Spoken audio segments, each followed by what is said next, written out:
The first week of BB25 has already been absolutely chaotic, with the house split, some weirdo behavior, and our first expulsion in years. The TV version does this game absolutely no justice, by the way, and if you're not relying on the live feeds, you're really missing out. We now have a new HOH and new targets for the week.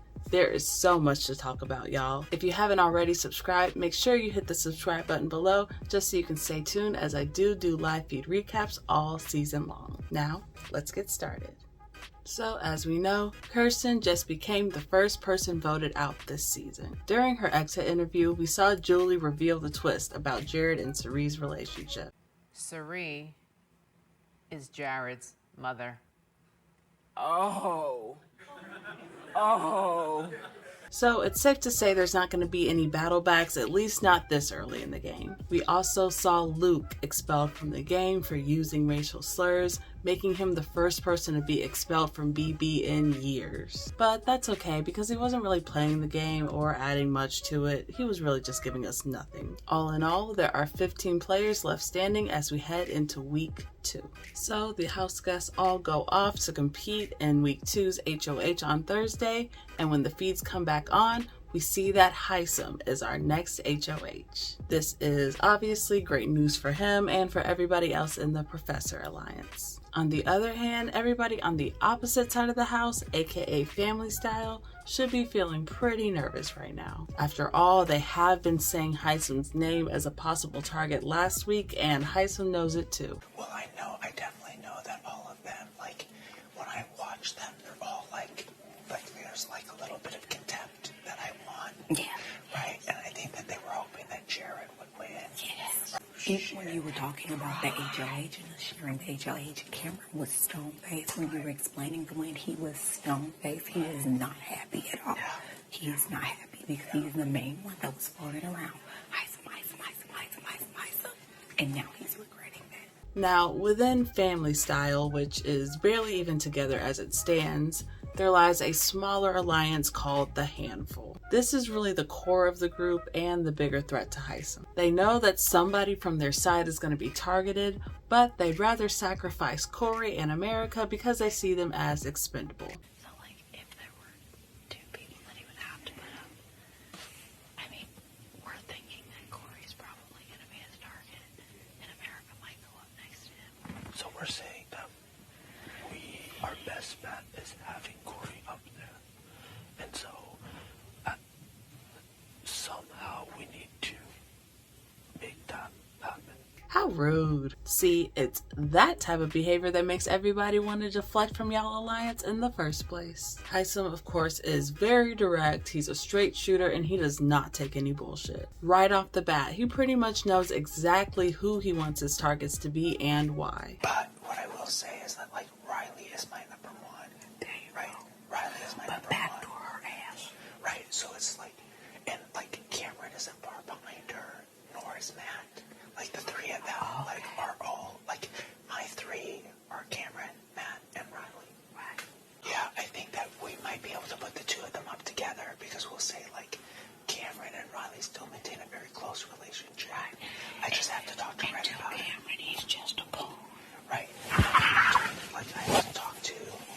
His number 1 target right now is Reilly. He believes that if she leaves the game, then the rest of her side will crumble, which isn't wrong. If Reilly does manage to come off the block, then Cameron is the next best bet because he's shady and kind of weird. Simple as that. See, Hisam is a smart player though, because even though his mind is totally made up, he still wants to get as much information from that other side as possible. So he's gonna sit down and do one-on-ones with the ops while giving them a very direct interrogation. First, he's gonna sit down with Cory and very bluntly ask him who he's targeting. Let's fast forward to next week. Sure. Let's say, let's say you say Reilly. Sure. Reilly basically leaves. Then what? Then who are your targets then? I think it would, because the one person on that side who I really have no relationship with is Shag. Okay.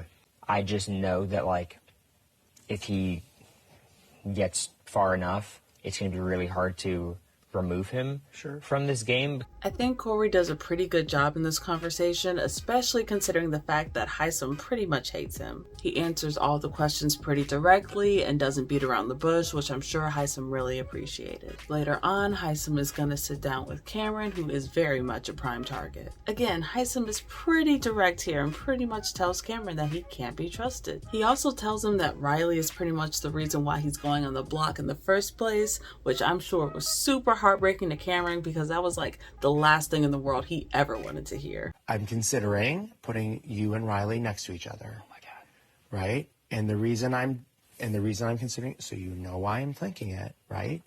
Is because like you can't protect her. Side people, right? Like that is a thing about me, is that like I'm considering putting you and Reilly next to each other. Oh my God. Right? And the reason I'm considering, so you know why I'm thinking it, right? Is because like you can't protect her. Yeah. And I really want to put it obvious, like that I want to put it obvious that like he's on our side. He's not going to protect her. We can trust him. Eventually, Hisam is going to go up to talk to Reilly, his number one target. He lays the whole thing out for her very logically and concisely and explains to her exactly why she's going up on that block. And the concern that I have, right, is that if I don't mention you, people are going to be like, what the fuck? Like she totally said she was going to evict him. Right. Right? Right. Which then eliminates any chance of people being like, what the fuck is he doing? Right? You see how that would be? I see that. Yeah, I where do. people would be like, she mentions his name, we have a nomination ceremony, and he doesn't mention her, which then everyone's like, well, of course he's backdooring her. Right. But I don't believe in that. Yeah. Right? I don't believe in backdooring people. Reilly is obviously sad to hear this and starts crying again, but she does not take it as bad as I thought. Part of it may be Hisam's way of speaking. I mean, he does get really logical with his conversations, and he doesn't get too emotional with it. The feeds eventually go down for the nomination ceremony, and when they come back, we see that Reilly and Cameron are indeed on the block together. Unless something big changes, one of them will likely be leaving this week. After all, Hisam's side has the numbers to pretty much do whatever they want. But of course, the veto could always change that too. Of course, I want to know, what do you guys think of the second week so far? Are you really happy to have Hisam as the HOH, or is there someone you'd rather win instead?